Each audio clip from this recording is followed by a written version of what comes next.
कितना भी पकड़ लो फिसलता ज़रूर है, कितना भी पकड़ लो फिसलता ज़रूर है, ये वक्त है साहब बदलता ज़रूर है।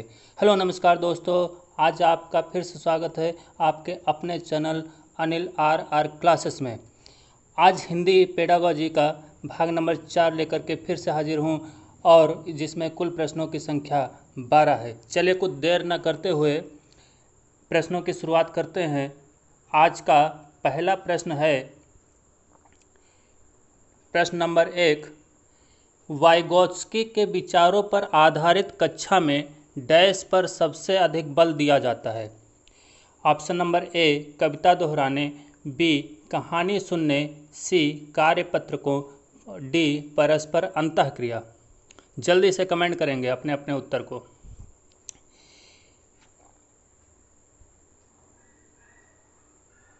इसका ऑप्शन नंबर डी सही है। ऑप्शन नंबर डी परस्पर अंतःक्रिया। अब यानी कि अब इसमें आपको याद रखना है वाइगोत्स्की जो है ना, वाइगोत्स्की इन्होंने परस्पर अंतःक्रिया का संबंध दिया। अगर जो हाँ कभी कभी समाज की बात आ जाती है तो सामाजिक परस्पर अंतःक्रिया के नाम से भी वाइगोत्स्की जाने जाते हैं। इसलिए कभी भी समाज की भी बात आ जाती है तो वाइगोत्स्की का ही ऑप्शन सही होगा। बाकी कविता दोहराने, कहानी सुनने, कार्यपत्र को ये आपके ऑप्शन गलत हैं। नेक्स्ट सवाल पर चलते हैं। सवाल नंबर 2 है, हमारी कक्षा में बच्चे भिन्न भिन्न भाषिक पृष्ठभूमि से आते हैं, अतः ऑप्शन नंबर ए उनकी भाषाओं को भी कक्षा में सम्मान देना अनिवार्य है, बी उनकी भाषाओं को सीखना सभी शिक्षार्थियों के लिए अनिवार्य है, सी भाषा की पाठ्य पुस्तक में उनकी सभी भाषाओं के शब्द वाक्य होना अनिवार्य है, डी उनकी सभी भाषाओं की जानकारी शिक्षक के लिए अनिवार्य है। जल्दी से गेस करिए अपने अपने उत्तर और कमेंट करेंगे। इसका ऑप्शन नंबर है ए, यानी कि ऑप्शन नंबर ए सही है। कह रहा है उनकी भाषाओं को भी कक्षा में सम्मान देना अनिवार्य है। जैसे जो बच्चे आते हैं कक्षा में पहली बार पढ़ने के लिए तो वो उनको भाषा अपने ही परिवार के द्वारा दी गई भाषा ही उन्हें आती है, बाकी उन्हें कोई भाषा नहीं आती है। इसलिए क्या है उनकी भाषा का टीचर्स को क्या करना चाहिए, सम्मान करना चाहिए और उनकी भाषा को क्या है सम्मान करते हुए उनको प्रोत्साहित करना चाहिए। इसलिए ऑप्शन नंबर ए सही है। अब बी क्या है, उनकी भाषाओं को सीखना सभी शिक्षार्थियों के लिए अनिवार्य है। ये बिल्कुल ऑप्शन गलत है क्योंकि सभी शिक्षार्थियों के लिए यह अनिवार्य नहीं है। सी में कह रहा है भाषा की पाठ्य पुस्तक में उनकी सभी भाषाओं के शब्द वाक्य होना अनिवार्य है। ये भी बिल्कुल सही नहीं क्योंकि पाठ्य पुस्तक में उनकी भाषा के शब्द होना कोई ज़रूरी नहीं है। नेक्स्ट है ऑप्शन नंबर डी, कह रहा है कि उनकी सभी भाषाओं की जानकारी शिक्षक के लिए अनिवार्य है, तो ये भी आपका सही ऑप्शन नहीं है। तो नेक्स्ट सवाल पर चलते हैं। नेक्स्ट प्रश्न है प्रश्न नंबर 3। कक्षा में भाषा की डैश के प्रति डैश बनकर उनका उपयोग भाषा शिक्षण में करना चाहिए। ऑप्शन नंबर ए विविधता विद्वान, ऑप्शन नंबर बी विविधता संवेदनशील, सी है संवेदनशीलता कठोर, नंबर डी एकरूपता संवेदनशील। जल्दी से कमेंट करेंगे।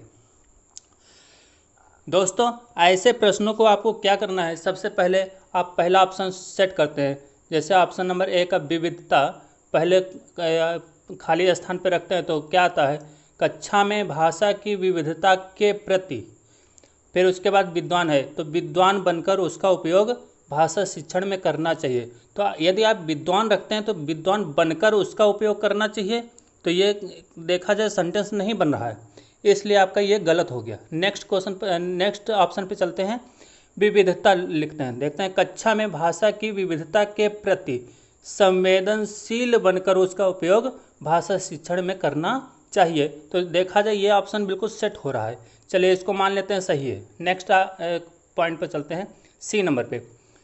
संवेदनशीलता, कक्षा में भाषा की संवेदनशीलता के प्रति डैश में कठोर बनकर, तो देखेंगे यहाँ पर कठोर यदि आप रखते हैं तो अभी आपका वाक्य नहीं बनता है, इसलिए आपका क्या है, सी भी आपका गलत दिख रहा है। फिर एक रूपता, कक्षा में भाषा की एक रूपता के प्रति संवेदनशील बनकर उसका उपयोग भाषा शिक्षण में करना चाहिए, तो एक रूपता बनकर के ये ऑप्शन आपका गलत है, इसलिए आप नेक्स्ट क्या बचा है, बी, यानी कक्षा में भाषा की विविधता के प्रति संवेदनशील बनकर उसका उपयोग भाषा शिक्षण में करना चाहिए। तो ऑप्शन नंबर बी आपका राइट है, यानी कि ऑप्शन नंबर बी, ध्यान रखेंगे। इस तरीके से आप पढ़ेंगे। देखिए दोस्तों, टाइम तो लगेगा ही, जब विस्तार से समझाना पड़ेगा तो टाइम थोड़ा बहुत लगेगा, तो इसके लिए आप लोग बने रहिए और वीडियो को स्किप मत करना। नेक्स्ट प्रश्न पे चलते हैं। नेक्स्ट प्रश्न आज का है, प्राथमिक स्तर पर हिंदी भाषा शिक्षण के लिए सबसे अधिक महत्वपूर्ण है।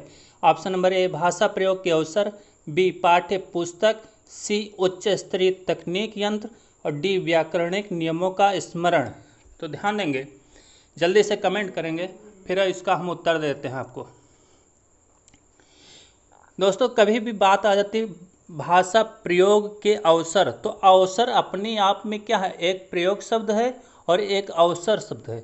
ये हमेशा याद रखना, पॉजिटिव वर्ड है। क्या है, पॉजिटिव वर्ड। तो पॉजिटिव वर्ड जैसे आ जाते हैं तो ज़्यादातर वो सही उत्तर आपका होगा। ये मेरा ट्रिक है, इसको ध्यान रखेंगे। तो यानी कि भाषा प्रयोग के अवसर, यानी ये आपका ऑप्शन नंबर सही है। आप ध्यान से प्रश्न को पढ़ते हैं फिर से। हिंदी भाषा शिक्षण के लिए सबसे अधिक महत्वपूर्ण है ना, तो पाठ्य पुस्तक आपका नहीं है ना महत्वपूर्ण। उच्च स्तरीय तकनीक यंत्र, ये भी महत्वपूर्ण नहीं है। व्याकरणिक नियमों का स्मरण, ये भी आपका नहीं है, क्योंकि प्राथमिक स्तर पर व्याकरण के नियम नहीं पढ़ाए जाते हैं। नेक्स्ट प्रश्न पर चलते हैं। आज का अगला प्रश्न है प्रश्न नंबर 5, कह रहा है कि हिंदी प्रयोग के विविध रूपों को जानने के लिए सर्वाधिक उपयोगी साधन हो सकता है। क्या हो सकता है? ऑप्शन नंबर ए, बाल साहित्य का विविध उपयोग, बी, शिक्षण विधियों का संपूर्ण ज्ञान, सी, सुंदर ढंग से छपी पुस्तकें, डी, उच्च स्तरीय लेखन सामग्री। जल्दी से कमेंट करेंगे अपने अपने उत्तर को। तो इसका ऑप्शन नंबर है ए सही है। क्या सही है? ए। कह रहा है बाल साहित्य का विविध उपयोग, ये आपका ऑप्शन नंबर सही है। नेक्स्ट प्रश्न पर चलते हैं।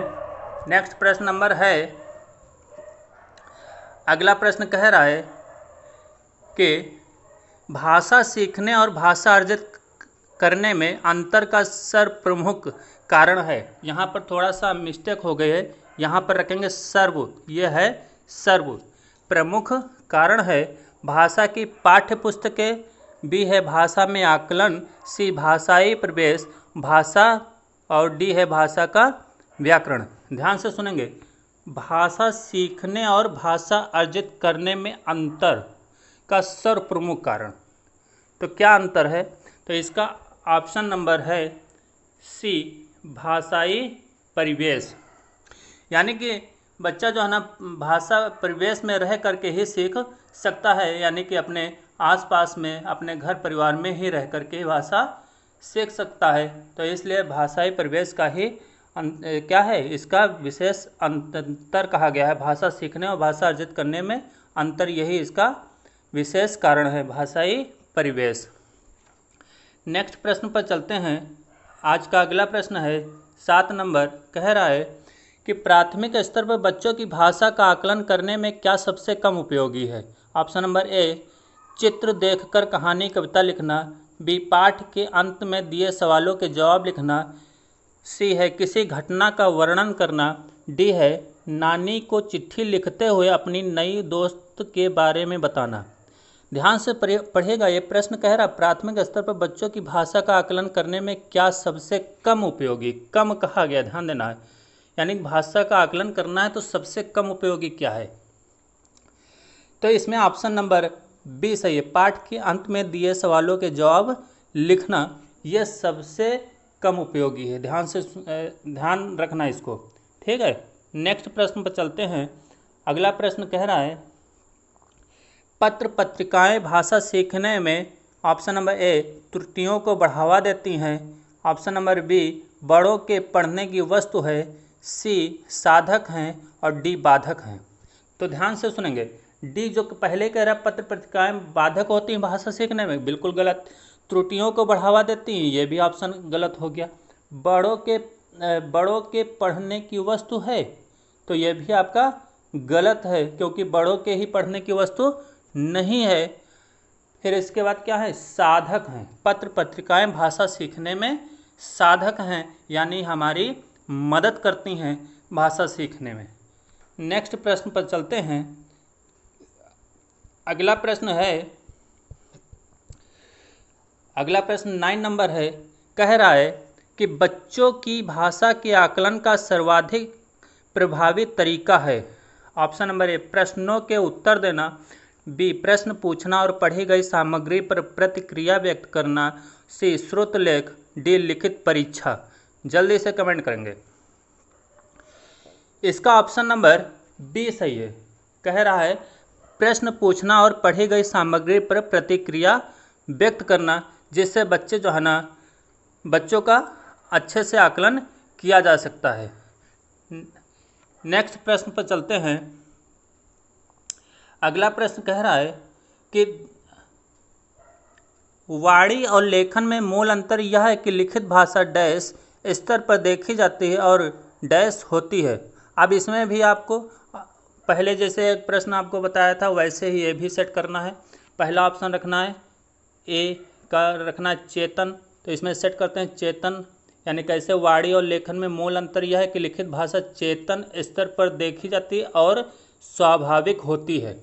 तो यह भी आपका सेट नहीं बैठा, क्योंकि कह रहा है लिखित भाषा चेतन स्तर पर देखी जाती है ना, तो चेतन स्तर पर नहीं देखी जाती, इसलिए यह ऑप्शन सेट गलत हो गया। नेक्स्ट देखते हैं। वाणी और लेखन में मूल अंतर यह है कि लिखित भाषा अचेतन स्तर पर देखी जाती है, ये भी सेट बिल्कुल नहीं हो पा रहा है, इससे भी हटाते हैं। नेक्स्ट प्रश्न पर चलते हैं। ऑप्शन पर नेक्स्ट ऑप्शन कह रहा है वाणी और लेखन में मूल अंतर यह है कि लिखित भाषा अचेतन स्वाभाविक स्तर पर देखी जाती है, अचेतन स्तर पर देखी जाती है, यह भी आपका ऑप्शन गलत है। नेक्स्ट ऑप्शन पर चलते हैं। अगला ऑप्शन कह रहा है सचेतन और कालबद्ध, तो जब 3 गलत हो गए तो यही आपका ऑप्शन सही होगा। तो कैसे चेक कर लेते हैं। वाणी और लेखन में मूल अंतर यह है कि लिखित भाषा सचेतन स्तर पर देखी जाती है और कालबद्ध होती है। कालबद्ध का मतलब है जो भाषा लिखी जाती है वह उस समय को व्यक्त करती है, जिसे हम कालबद्ध कहते हैं, इसलिए वह हमारी क्या होगी, कालबद्ध होगी। अगला प्रश्न है भाषा की कक्षा यानी भाषा कक्ष में समावेशी वातावरण का निर्माण करने के लिए जरूरी है कि ऑप्शन नंबर ए बच्चों की सभी आवश्यकताओं को पूर्ण किया जाए, बी बच्चों को विविध दृश्य श्रव्य सामग्री उपलब्ध कराई जाए, सी बच्चों के प्रति उदारवादी दृष्टिकोण रखा जाए और डी बच्चों की विविध भाषाओं को पढ़ाया जाए। जल्दी से कमेंट करेंगे।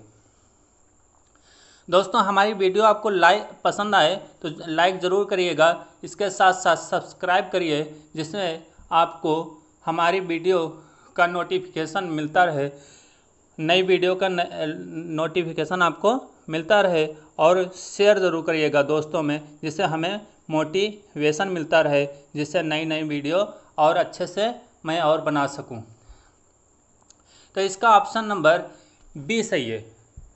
कौन सा ऑप्शन नंबर बी कह रहा है कि बच्चों को विविध दृश्य श्रव्य सामग्री उपलब्ध कराई जाए। नेक्स्ट क्वेश्चन पर चलते हैं। नेक्स्ट क्वेश्चन कह रहा है भाषा ए नियमों की जानकारी से ही निखरती है, बी विद्यालय में ही सीखी जाती है, सी एक नियमबद्ध व्यवस्था है, डी सदैव व्याकरण के नियमों का ही अनुगमन करती है। तो दोस्तों इसका ऑप्शन नंबर क्या सही है, जल्दी से बताइए। इसका ऑप्शन नंबर सी सही है। कह रहा है एक नियमबद्ध व्यवस्था है, यानी कि भाषा जो है ना एक नियमबद्ध व्यवस्था है। तो ऑप्शन नंबर ए चेक कर लेते हैं। नियमों की जानकारी से ही निखरती है, नियम की जानकारी करेंगे तभी तो भाषा सीख पाएंगे, ऐसा इसमें कहा गया, इसलिए ये ऑप्शन गलत। फिर कह रहा है विद्यालय में ही सीखी जाती है, तो भाषा विद्यालय में ही सीखी जाती, कहीं भी ही शब्द आ जाए, ध्यान देना ये निगेटिव वर्ड है, मैं जितना कह रहा हूँ उसको ध्यान रखेंगे। ईज आपका जो ही आया है ये भी आपका निगेटिव वर्ड, इसलिए आपका ये सेंटेंस गलत। नेक्स्ट है सदैव व्याकरण के नियमों का ही अनुगमन करती है, हमेशा ध्यान देंगे प्राथमिक स्तर पर व्याकरण की बात ही नहीं होती है, इसलिए व्याकरण शब्द आ जाए तो गलत। और वैसे भी आप जानते हैं व्याकरण के नियमों का ही अनुगमन करती है तो भी गलत है। अब जैसे देखा जाए जो बच्चा छोटा होता है 3-4 साल का बच्चा होता है जो बोल लेता, तो क्या उसे व्याकरण के नियम आते हैं? व्याकरण के नियम तो आते नहीं हैं। तो इसलिए जो ये सेंटेंस कहा गया सदैव व्याकरण के नियमों का ही अनुगमन करती है, तो इसलिए यह गलत हो गया, यानी कि यह व्याकरण के नियमों का अनुगमन नहीं करती है। कौन? भाषा। तो दोस्तों आज मेरा लेक्चर यहीं पर समाप्त होता है। फिर अगले दिन आपको नए नए प्रश्नों से आपको फिर से मिलाएंगे, और तब तक के लिए नमस्कार दोस्तों।